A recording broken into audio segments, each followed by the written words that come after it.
Welcome to the SoloCEOs, the podcast for solopreneurs by solopreneurs. Here we celebrate, commiserate, and problem solve all the world's craziness that comes with building a business on your own terms. I'm Marilyn Johnson, a supplier development and supplier diversity consultant.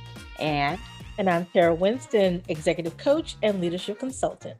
And we are the SoloCEOs. Yay! Hi, everybody. This is Marilyn. Hey, it's Tara. So excited to speak with one of our favoriteest people, Mr. Nigel Smith. Hey, Nigel, how you doing? Hello. Marilyn, I have been waiting for this. Nigel's so important that, he's bounced us a couple times, which I get, right? When you're dealing with celebrities, it happens. But Tara, we was standing in line at the club. Okay, that's okay, because it's worth it to get time with Nigel. But I have been so excited about this. I've known Nigel for years. I have watched what he's built and have just been so not just proud, but just impressed. You know how you know people and then you see what they can do and they can build and you're like, damn, that's how Nigel is, right? And so I'm so glad, Nigel, I'm so glad you're willing to share your story, because I think there's so many people that really can benefit when they have a dream in their heart and are able to see it come through. So why don't you, Mrs. Smith, tell us a little bit about yourself and Zurena. Absolutely. So Nigel Smith, the cool accent. Hopefully you all think it's cool. It's from Trinidad and Tobago, and I want to tell you a little bit about Zurena. So for those of you that are not driving right now, I want you to just bear with me on this. I want to take you on a mental journey. So close your eyes. Just close your eyes. Take a deep breath. And I want to take you to the Nylon Pool in Tobago, which is part of, which is where I'm from. So imagine you get on a boat and you head out in the middle of the ocean for about 2 miles. And you come out the boat and you get into the water and it's up to your waist. So you're actually standing up in the middle of the ocean. The water is crystal clear. You look down, you can actually see your feet, standing on some white nylon sands. You look up, the sky is blue, the sun is bright, the water is warm. Just happiness happening, right? And in your hand, presto, you have a drink, you have a cocktail, and you take a sip. And that's where heaven meets earth in your taste buds. And what you're tasting is Zurena mixed with your favorite spirit. And you put a smile on your face and you don't want to leave. You just want to stay in that moment forever. So you can open up your eyes again right now, but that's what Zurena is. Zurena is an all-natural drink mixer. It's amazingly high quality. I try to think of us as the luxury brand in beverage mixers. You add it to anything. So your favorite spirits, it mixes with every white spirit, dark spirit. With rum, it makes a rum punch. With bourbon, forget old fashions and new fashion. Vodka, gin, tequila. Very easy to mix. 1 part spirit, 2 parts Zurena, and you have that cocktail. It's like a Caribbean bartender in a bottle. You add it to wine, it makes sangria, to champagne, mimosa, to beer, shandy. It's amazingly versatile. If you don't drink alcohol, no problem, man. Add this to club soda, to iced tea, to hot tea, to juices, to milkshakes. It mixes with everything. There isn't any product in the world quite like this. It's as healthy a product as you can get. I mentioned it's all natural. It's also sodium-free, gluten-free, fat-free. It's 60 calories per serving. So we try to make this as healthy as possible. And I remember, and I'll share with you some of those battles in the early days where it was like, well, add some preservatives so it can go in plastic bottles. I'm like, nope, this has to be a healthy product. And it's something I'm so proud of. It's my late grandpa's recipe. So again, I'm from Trinidad and Tobago. I have a very, very humble background. My grandpa and my grandmother, they raised me in my formative years. And Grandpa was just this amazing guy. He's very gentle soul, amazing patriarch. Was also a great mixologist. And he was a guy that taught his children, and through his children, his grandchildren, the tools of the trade. And this is one of his recipes that I'm taking to the world. So that's who I am, and that's what Zurena is in a nutshell. You know what? There's no reason for me to have a travel agent because you've just taken us to an island. We had some fun. And all I can say is I need another sip of Zurena. And just for our audience, I have to tell you that I have had the opportunity to sample, and I'm using the word sample loosely because I actually drank the whole bottle. And it is all that and extra. What Nigel described, it's all that and extra. It's wonderful. Well, Marilyn, I don't want to bust your bubble, Marilyn, but you tasted Zurena a month ago. Right now we have new and improved Zurena. So for those of you watching, you're gonna see images of the bottle, but there's Zurena Tropical and Zurena Ginger. So we have rebranded. We've got a new look, got a new label. And the strange thing is, it's like people just want to hold the bottle. Like they just want to hold it. It just feels like a very cool, very sexy thing. This guy did an interview last week on one of the local channels, and he had a bottle of Zurena in front of him for the interview. He didn't speak about it. He didn't drink it. He just had it because it was an amazing prop for him. And I'll just let you know, the ginger is spectacular. Okay, so I have not had the ginger yet. I have had the original, and like the only thing that I take issue with is somehow you've decided that a whole bottle is not one serving, because I feel like I never get more than one evening with a bottle. By the time you open it and make a couple of drinks, that it goes down so nice and easy. And then in the morning, it's usually in my tea, and then the next day it's all gone. So I need to up my ante. But so this is amazing to me. Nigel Smith, when I met you, you were an accountant, right? And now you are Mr. Mixologist. You live in your grandfather's dream. Like how connect those two ends for me? Oh wow. Yeah. So I would just say, it's been a journey for me to where I am right now, and it's a journey that's been fraught with a lot of hard work, a lot of luck, a lot of angels along the way that have really helped propel me to where I am. So I'll give you an example. When I came to the US, I joined my mom in Rockland County, New York. And I started off at Rockland Community College. That was my first year. And I remember one evening I was working pretty late, and I was running to get my 9 o'clock bus. And it was cold. I was hungry, had a lot of work to do, and I'm just thinking, how am I gonna get home, get everything done? Got to the bus stop at 8:58, so 2 minutes early, and the bus driver and I made eye contact. This guy decided to shut the door and drive off. And I just remember I was young at the time, probably like 16-ish, and I just remember like almost coming to tears. I'm like, what am I gonna do?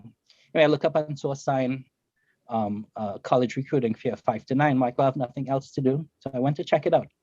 So I get there and folks are breaking down their boots, and I saw Howard University. Now, Howard is one of the universities that I just knew of. I went from Trinidad and Tobago. First, president was from Howard University, and it was just like the brand, the reputation was just that like history, that strong history. And I'm like, what the hell is the Mecca doing here at Rockland Community College? So I go there and I meet a guy, and his name was Reginald Renwick, and we started chatting, and he's, he could have broken down his booth and everything. He decided to speak with me, and he was like, okay, where you from? Trinidad. Like, what's your grades? 3.9. Next thing I know, 3 months later, I'm at Howard University on a tuition scholarship. It was one of those amazingly being in the right place at the right time and having this angel just deciding that I am going to help you. Can we get a shout out to the bus driver? I mean, the bus driver is the one that really, like, he comes on bad in the story, but I feel like he had a little play. He had his role, right? But that's the thing. Like, so and not only I to Howard, this guy, he allowed me to stay at his place for a few weeks until I could get situated and get a place in my own and get a job and all that stuff. And that I would say was the beginning of almost like the next phase of life, right? And I did really well at Howard. I was an accounting major. And then I went to Stanford, a few years later for my MBA. And at Stanford, I met some pretty fabulous people, including one of the hosts of this amazing show right now, Tara. And Stanford, I was making this juju. Like my uncle David in California, he taught me how to make this amazing product that my grandpa had created. And we were, always like competing to see who would make the better version. It was a rum-based product at the time. And I remember I would just get like orange Home Depot buckets and I would mix it in that and I would take it everywhere I went. We would play soccer, we would all take shots of Zurena. We had parties and like it was just like I was just known as the guy with the orange Home Depot bucket in the trunk of my car with Zurena. And I remember this one time, it was my second year.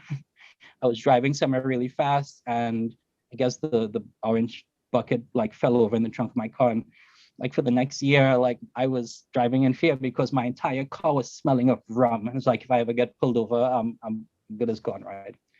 But I was making this product for fun and for passion for years.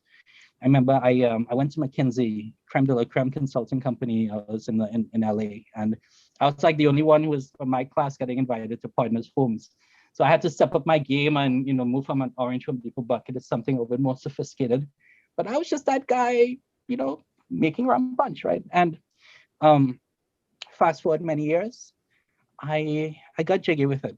I got seeped into the whole lean innovation movement.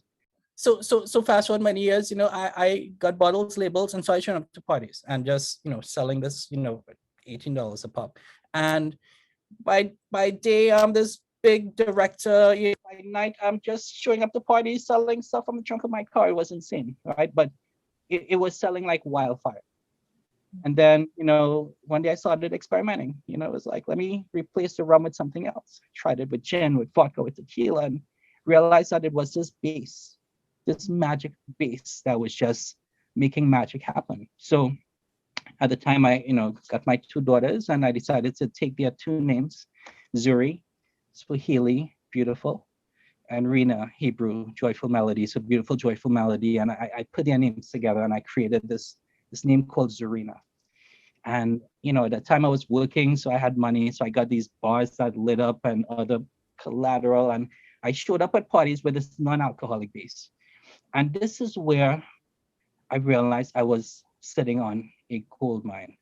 I'm from the Caribbean, I'm from Trinidad. We party harder than anyone else in the entire world. I claim that right now today.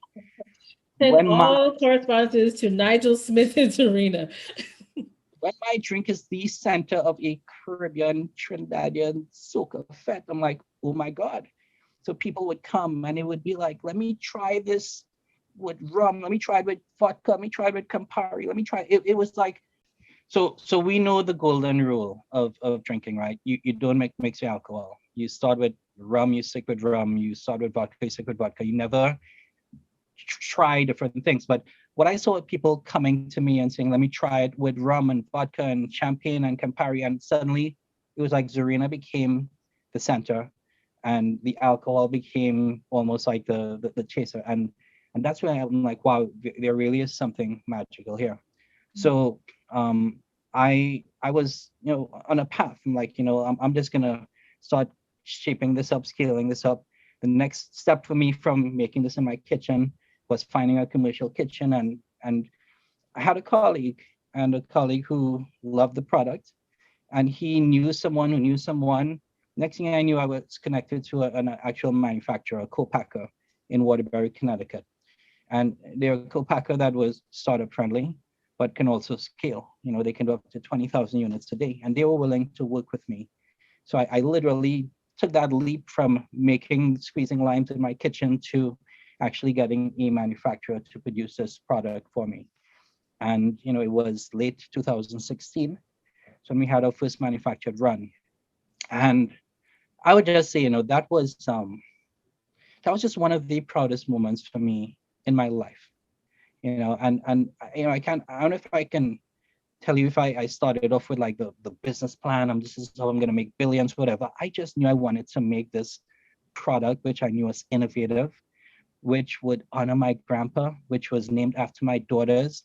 I wanted to just have this made. I wanted to have this produced. I wanted to get this in stores. I wanted to get this on Amazon. I wanted to almost set an example that, someone from, George Street is where I'm from, can create something like this and just really, have that type of impact in this world. And that's what happened, and it was, it was just like, it was birthing a baby, basically. And someone told me, one of my colleagues from business school, someone I admire a lot, basically said, look, no matter if Zurena made $1 billion or didn't make a penny, like just getting it to that point was probably one of the biggest successes of life. And he was absolutely right. And so that's how Zurena kind of evolved to the point where it was launched. That's amazing to me. Like, so Marilyn, I can't speak for you. Like, as someone, I do services, right? So everything I sell comes out of my head. The idea that I could create something and actually it comes off a manufacturing line and it's a product people can hold, like, to me, that feels almost like alchemy. It's actually really intimidating. Nigel, how did you get over that kind of that mental leap of like, okay, like I'm mixing this in my kitchen to, okay, I gotta work. It's a whole industry thing. Great. Tara, Nigel, you did an excellent job of telling us the journey. We're about to unpack it for some of our solopreneurs, because like Tara said, we're service providers. And so what we deliver is what's in our brain, but to be able to provide an actual product, and you did all this by yourself. Now, when you're at that $1 billion mark, I'm sure you won't be doing it by yourself. But most, even entrepreneurs, many of them start out as solopreneurs like you. And folks on the line, if they see you, they can see the passion, but they can definitely hear the passion. And so, like Tara said, let's take it a little bit, and we're going to do it in chunks and talk about how did you, we knew you started out in the kitchen. How did you get it to that point where you had something in a bottle that wasn't in your kitchen? Oh, so I mean, with the kitchen, it was the classic prototyping, right? I ordered bottles, from a bottle manufacturer. I printed labels from home. I got a little the covers for the bottles that you shrink wrapped it, and so no one knew that what I was bringing to parties was made in my home. I guess if you were sophisticated, you could have figured it out. But I mean, I probably squeezed, and I'm not even kidding, maybe like 100,000 lemons and limes in my life. Wow. I was just like making this. It was a labor of love, right? And so transitioning to that manufacturing capacity was to me, it was great, because I have an eye for disruptive innovation. That's kind of what I do. That's my job. That's what I've been doing for many years.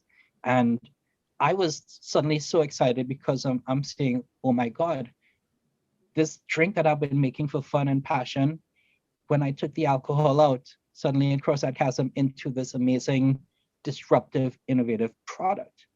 And for me, it was just like, okay, how do I now get this to the world? So I started seeing from a vision perspective. I mean, I'm not gonna name names or bash alcohols, but there are certain alcohols out there that you just know are nasty. Like, why is that in every bar? They have, big manufacturers, and they have the dollars and the distribution and so forth. I suddenly have this high quality product that could stand up to anything out there.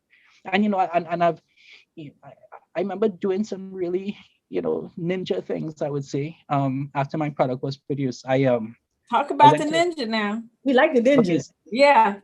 So I mean, I've been to conferences. I remember going to Tales of the Cocktails, is where all this, the big beverage industry, they know that the bartenders are part of their ecosystem. So there's this one event in New Orleans every year. It's more alcohol than air, and it's a whole bunch of bartenders and the big brands, the Diageos, etc. And I remember going there once, and I took a half bottle of Zurena. It was purposefully opened, and I would just like crash every presentation, every event. So owners of some of the big brands, they mix Zurena with their products. Like, oh my God, nothing has made my product taste better. I've had like some of the top bartenders in the world taste this, and they're like, their minds were blown. It's like, what is that? Is that peach? Is that grapefruit? It's like, nope, nope. I know, like, this is the best mix I've had in the entire world. It was the point of like me almost getting that professional validation that yes, I have the right product. But having the right product was just one piece of the pie. There were so many other elements, So you speak about the solo, CEO. Mhm. It's like as a CEO, you're thinking about the entire gamut, right? So it's not just product, it's marketing, it's branding, it's packaging, it's distribution. So for me, I was just like big check mark. I had the right product. It was really now, okay, getting clarity on the customer, the value proposition, the look, the feel, the distribution. It was just like, how do I do this in a way, in a world where I am effectively, for all intents and purposes, David in a land of Goliath. I'm literally standing up there with my little slingshot, and everyone there is 10 times my size, carrying a big club, and they're trying to, so it was like, to me, it was like a jigsaw puzzle. How do I use all of my Stanford business school, like smarts and relationships and everything to make this happen? Because I know I have a product that can crush it in this world. So Nigel, you said like some really, really important things. I want to make sure that everyone heard it, right? Like the product is critical and it's important, but so many solopreneurs get caught up on like, I have the perfect product. People should just come. Like I'm done when I perfect the product. And the honest answer is that like that's such a critical piece, and you need the excellent product and the passion, but that's just literally the beginning of the entire story, right? The other thing that I love, Nigel said, you're like, how do I use my Stanford brain? What it sounded like is that you use your Stanford and your George Street brain both.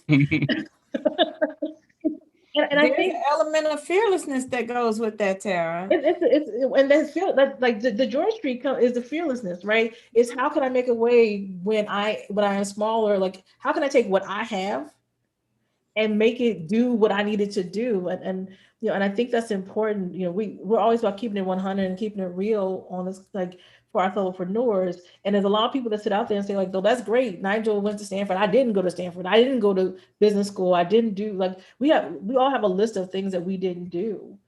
And therefore, it doesn't mean that I can't achieve what Nigel achieved, and I don't think that's true, right? Like like we all kind of take the tools that we have it, and like when you talk about kind of sliding into this conference and doing those things, we didn't study that at Stanford.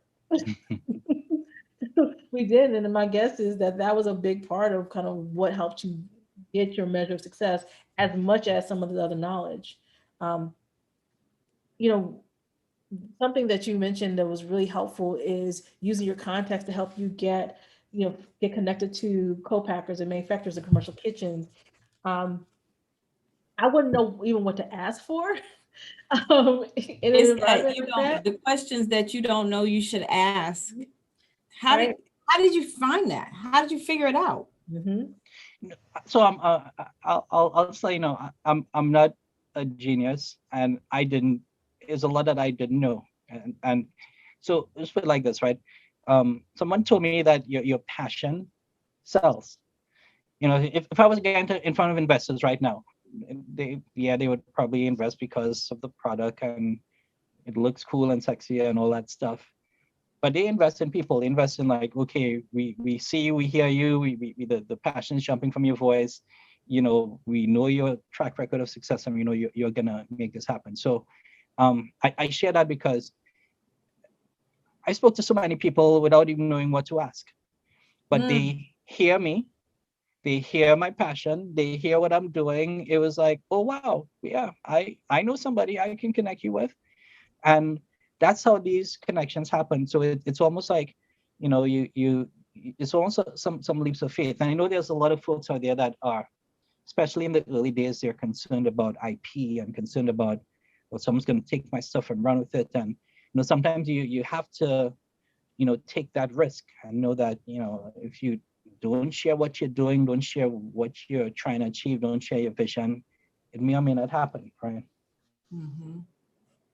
That is definitely true about you got to take that leap of faith, and sometimes everything isn't locked tight when you get out there. But Nigel, one thing that keeps running through my mind is I'm hearing all the passion, all the things that you did, but as solopreneurs, we understand that building the business is just one part of our life, and you have a family.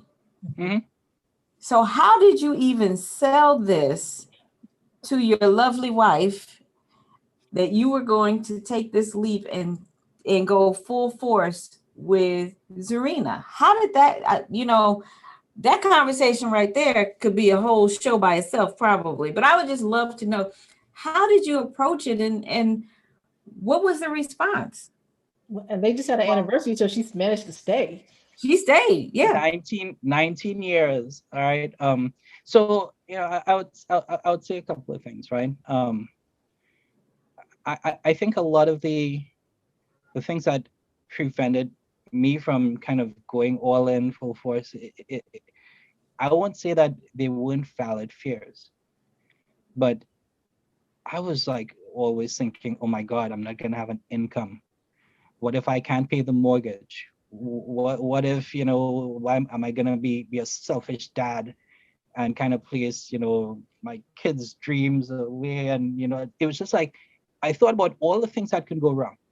And I'll tell you right now, it's been almost a year in the midst of a pandemic, and it's like those things haven't happened. Still paying my mortgage. I've been approached by companies to come work. I mean, it's just like it's to the point where I'm like, I'm focusing on being a full-time entrepreneur, and so I put that out to say that there's a lot of fears that we may have, which may or may not be rational. But I just want to let people know the upsides, for me personally, have so far outweighed the downsides or the risks. And I have no doubt in my mind I'll be successful with Zurena. But worst case scenario, the government decides to ban all natural, healthy, sexy looking mixers. I can get a job and I can get back in the market. And and of course, I can always go crash at some of my people's homes in Chicago if for whatever reason I can't pay my mortgage. So that's another story. But my wife was amazingly supportive. I wouldn't have done this without her. And she sees the vision as much as I. She drinks Zurena more than I do, and I drink a lot of Zurena, right? I think she goes through maybe like a bottle a day now. No, mind you, let me take this back. She mixes it with club soda, so that's her thing. So she's not drinking rum punch all day or she's working, but she loves the product. She believes in the vision, and she's like, look, I got health insurance. You're okay. You're on boards. You're making some other income and all that stuff. Let's make this happen. Let's make this work. I spoke to my daughters, and they were also very supportive. They've always been supportive. In fact, when I was working other places, and people asked them, "Was your dad do?" They never said, "Well, he works with this company." It's like he made a drink company after me, and that's something that it's a badge of pride. And they also drink, Zurena with club soda, and my youngest likes it on the rocks. And so the family was supportive. My mom, out of the blue, when I left, it's like, hey, how can I help? Can I write you a check? She wrote me a check. I'm like, oh, cool, thanks, moms. Was not expecting that. The whole family is supportive. Everyone wants us to work. And, and it's kind of living with that faith that it's gonna happen. That is really good. Something that, and this, I'm swing a little bit off of that topic because the support is essential and key. But tell me about that logo behind you, because I feel like there's a story. Oh, yeah, there is a story.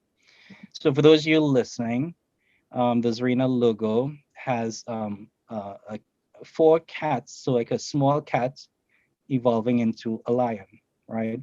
So my vision, I had a friend who was a designer, and I went to him a few years ago and said, hey, here's my vision for this product, right? I want a cat looking in the mirror and a lion looking back, because this brings out the true potential in just about every single thing it touches.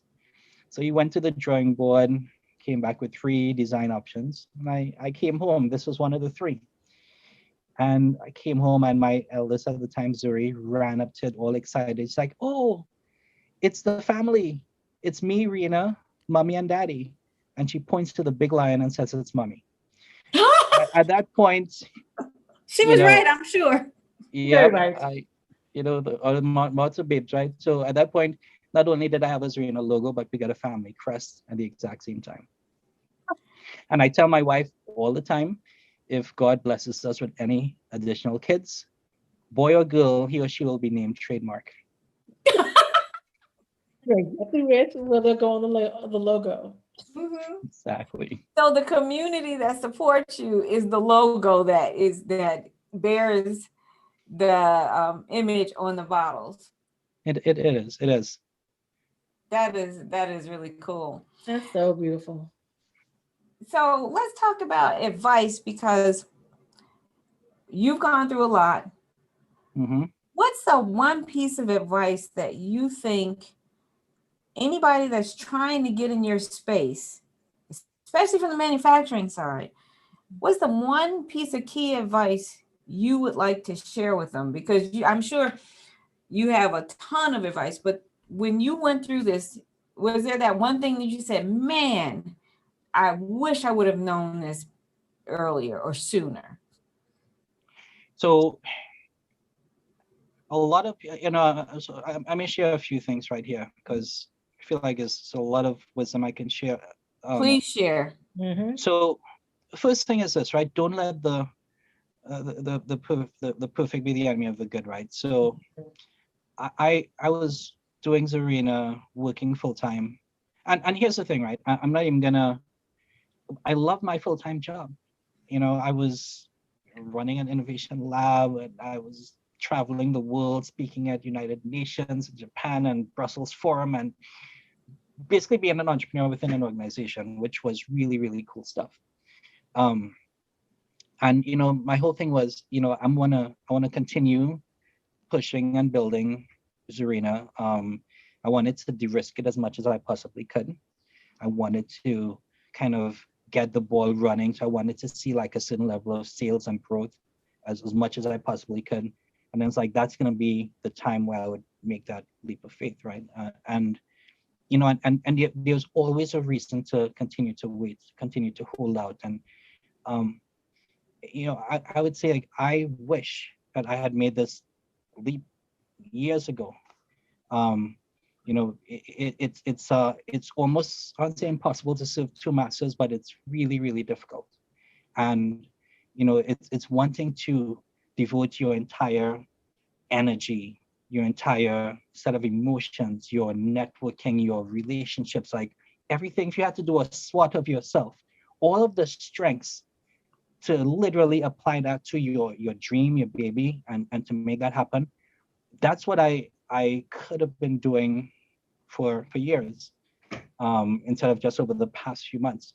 So that's one thing I would just say, just have that faith that, if you're doing something full time, it's going to move a lot faster and go a lot further, right? The second thing I would say is, interestingly, this might go a little bit contra to what I just said. I invested a lot of money in my platform Zurena over the years, and part of it is, when you're working full time, you feel like you have the luxury. I always say there's a delineation between an innovator and an entrepreneur, right? And this may sound weird, but an innovator is, like, to me, like, I'm thinking big, strategic. It's like, this is going to conquer the world. And entrepreneur is just like, I'm hustling. As you said, Tara, it's a Stanford versus George Street kind of thing, right? Mm-hmm. And to some extent, like, when you're an innovator, you tend to, like, take too long. Like, I took too long to pull some chords, for example, with some team members I was working with before, like giving people a lot of grace instead of being like very myopically like holding people accountable. And so it's almost like you want to invest, but you have to invest some money. Like I've completely bootstrapped to date to kind of get it to where it is right now, but I probably could have invested a little bit less and just been a little bit more rigid, more, if it was kind of having that entrepreneurial mindset. And so that's another just general, piece of advice. You need to have that very strong balance of being strategic and innovative and wanting to change the world, but also, having that very rigid, like, I need to get results, make it happen. That's the definition of success for me of a solo CEO, right? The numbers are also really important. Make sure you spend some time like really thinking through your financials, doing the pro formas, having KPIs, having something that you can look at every single day and say, this is what I need to meet this before the end of this year. And just something that would just kind of keep the prize in front of you, so that you know how to prioritize. And that's the other thing that's real important, right? As an entrepreneur, I've never been busier. It's insane. I don't know. I was doing two things, two full-time jobs before, but right now I'm going to bed like late. It's just like it's been super insane, and I've had to force myself to prioritize and know that there are boards that's going to be dropped and just be comfortable with what's going to be dropped. But it is something that it takes it's a lot. And so that's another thing, just kind of knowing what those big important measures, milestones are. It helps you make those prioritizations every single day, so that there is some sanity, there is some balance. You can still exercise and spend time with your loved ones and all of that really good stuff. So then I'll pause here. I know I shared a lot. No, a lot is what we always look for, right, Tara? It is. I mean, I love it. I was up here like writing little notes down. But in thinking about your first 2 points, right? I love kind of the balance of it. Like don't let perfection be the enemy of good. And also that's a great way to waste a lot of money. Right. Yeah. And the number of solopreneurs that are like, I got to have the full color logo, and I got to pay somebody to do my website, and I got to have all these things before I even start, versus having the rigor to prioritize that from a time perspective and a financial perspective, just to deliver. Right. And I think like that's really, really wise. And I'll be the first to admit, for those of us that are service providers, we get a lot of leeway with that because our cost of goods sold is fairly minimal. When you start making products, however, that can get away from you really, really fast, right? And so adherence to some of those pieces is actually even more critical, because you can blow a ton of money. Exactly. And I would say it's not necessarily all bad. So I'll give you a good example. At one point, there's actually a cool story behind this. Let me start with the story first, just because I love sharing stories. So one of my first, I won't say customers, but it's this kind of distribution relationships. It was with the Montgomery County Department of Liquor Control. They've since changed their names. And I remember I was trying so hard to get in the door with them. I called, I did the official application, I emailed. It was just like, it was crickets, right? No response.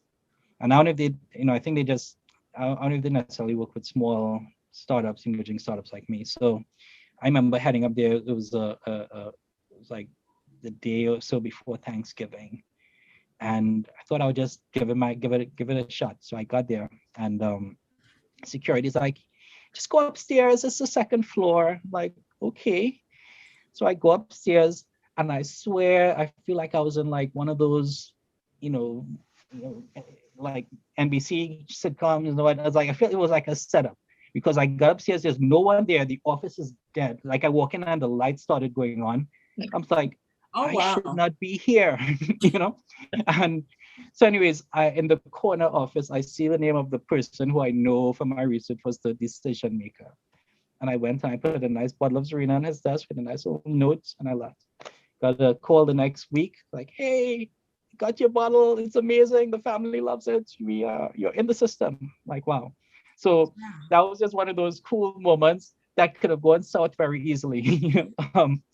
So Nigel I recommends breaking and entering as, as a Well, sales at least Tara, it was easy to deliver versus him going in there with a Home Depot bucket. gotta be ninja, right? So Right. so anyway, I got into all of the liquor stores in Montgomery County. Um, and I just remember at that time thinking, oh wow, it's one of two things I can do. One, I can hustle, the entrepreneur, and just like try to, push sales in every single store. Or it's like, wow, this is such a great opportunity to learn. So I'm like, okay, sat down with the team, and these stores are gonna do nothing. In these stores, we're gonna do taste testing. In these stores, we're gonna do shelf talkers. These stores, we're gonna try placement. So it was just like, let's see what we can learn in this magical like gift that was given to us. And it was amazing learning. It was just like, wow, we learned that placement is like that drove sales more than anything else. That tastings just doesn't, there's no carryover power from that. So it's just like we got some amazing nuggets, right? But again, it shows the I don't know if there's a right or wrong decision at that point. Because on one hand, I could have had just a lot of sales and continued growth. By the same token, it would have been with the wrong packaging and the wrong product. Whereas I got some amazing lessons learned that led to the repackaging that happened right now, and very strong strategic, like I know what works within an off-premise environment. So that's an example of the tensions, or that constantly exists wearing the entrepreneurial versus innovative hat. Wow. Man, Nigel, I could talk to you all day. I mean, this is like truly, I am amazed at what you've been able to build, and to do it with so much passion, right? I mean, people will talk about like when you have something that you care deeply about, there's a question mark as to whether or not you should even do it as an entrepreneur because will that, by turning it into your work, will it lose its shine? And it feels like it hasn't for you. Do you ever regret like taking? No. I am one of those people that live with faith, right? I think every decision that's been made is the right decision, and whether it's clear to me right now or not, it's gonna become clear at some point in the future. So that's a philosophy I live by that keeps me going every single day. Now, so our community, the solo CEOs, we are all about supporting each other in every way we can. How can we, Marilyn and I, and all of our listeners, how can we support you and Zurena? Wow. Ooh, it's a generous offer. You just gave us the keys to the kingdom for these last 45 minutes. The least we can do is uh support you, my friend. Mhm. All right. Okay. So I'm gonna ask a few things just because why not, right? Yep. So first of all, um, I want everybody to try this product. You're gonna love it. It's gonna change your life. You're gonna start smiling when you get the product. I want you to replay this podcast at the beginning and go to Nyland Pool and Tobago and get that heaven meets earth experience in your mouth. Like you trust me, it's gonna be worth it, right? Um, Go to Amazon, or go to myzurena.com and place an order. And we have these two new SKUs, Zurena Tropical and Zurena Ginger. I created a code, SoloCEOs. If you use it in any one of these platforms between now and the end of this year, you're going to get 20% off. So please go out and buy the product and try it. But there's more. I need reviews. Reviews are so critical for me right now. It's almost a bit of a relaunch of Zurena. So, I want just have some honest reviews on Amazon, or go to my Google My Business page and just leave a review, share a photo, share a video, making a drink, whatever. But share your honest opinion about your Zurena experience. I want you all to follow me.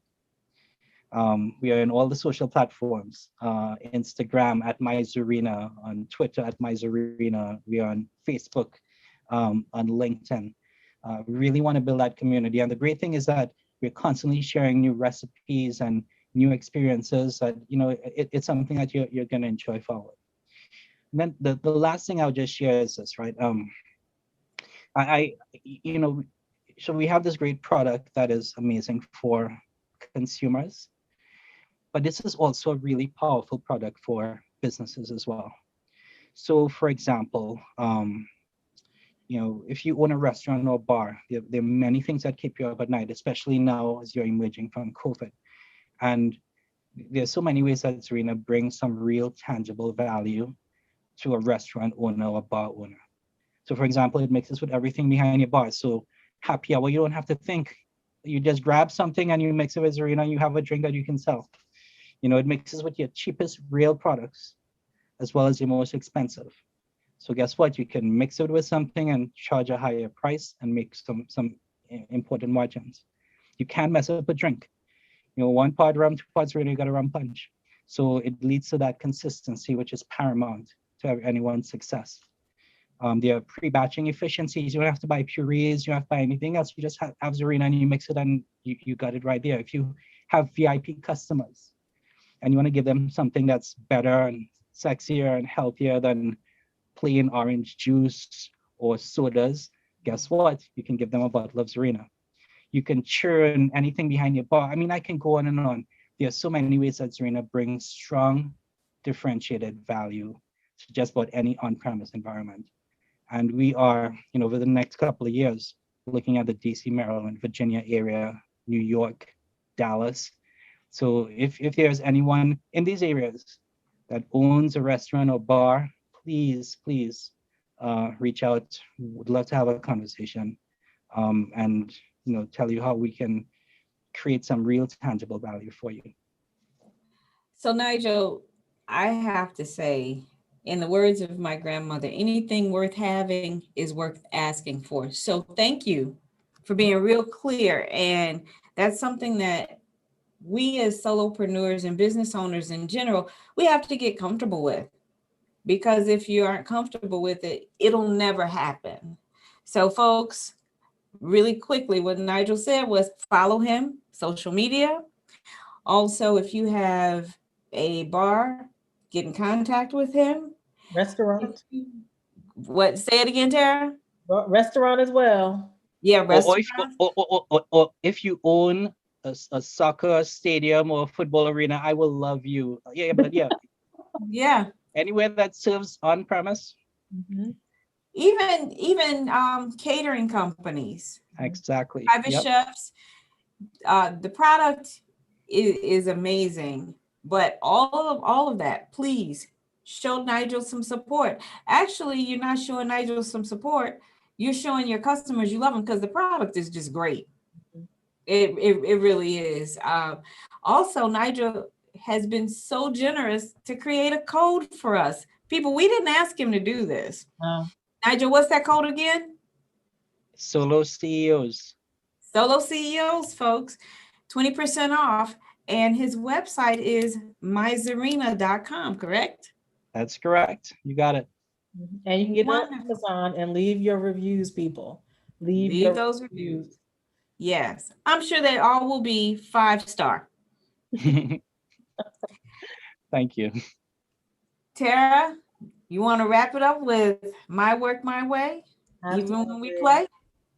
So what she said, my work, my way is our tagline. And what that means is we work when we want to and we play how we want to. So Nigel, tell the people, when you're not working, how do you play? I have a feeling Zurena's going to be in here somewhere, Tara. So believe it or not, I'm an introvert. So I like watching movies, Friday nights with the girls, we watched Harry Potter last week. The kids will always pick out a movie. Because I'm at home right now, I'm spending a lot more time with Mrs. Smith. So we have our date nights and everything. And so I I'm loving family. I value family, I respect family, and continuing to foster relationships with my amazing friends, my amazing peeps. So that's what I do to relax. And I love soccer. I'm a Manchester United diehard fan. So hopefully that doesn't turn too many people on or off. We'll see. And your ship just dropped. Yeah. There we go. There we go. Last thing I'll just say is this, right? I know we're getting ready to wrap. One of our taglines, it's one of the trademarks we actually own, is this whole notion of uplifting spirits. And uplifting spirits, you add Zurena to a spirit and it uplifts the spirits, and you drink it and your spirits get lifted and everything. But it goes beyond that, right? The idea is that we feel like we have this role, this obligation to uplift each other's spirits. When I think about the fondest memories of Zurena, it's in social circles where people are having a good time together, mixing drinks together. Just it's that notion of community. And I have so much love and so much respect for both you, Tara, and you, Marilyn, for what you are doing right now. You're uplifting my spirit, you're uplifting the spirits of your communities, and you're just doing the Lord's work, just bringing folks like me on board so that we can share our stories. So thank you for doing what you do. Oh. Thank you for joining us. Yeah, Nigel, thank you so much. It's been so great to have you. And for everyone listening, it's been great to have you all too. Hopefully you got a few nuggets. Hopefully already you are half drunk on Zurena mixed with your favorite beverage. If not, you're not doing it right. Rewind to begin this podcast and start it all over again on the beach. Thank you. We cannot wait to see you next time. See y'all. Bye. Bye. Bye, guys. Thanks for listening. If you enjoyed this episode and you'd like to help support the Solo CEOs, please share this podcast with others, post about it on social media, or leave a rating and review. To catch all the latest, you can follow us on LinkedIn or Instagram at the Solo CEOs, or stop by our website for videos, resources, and other great stuff.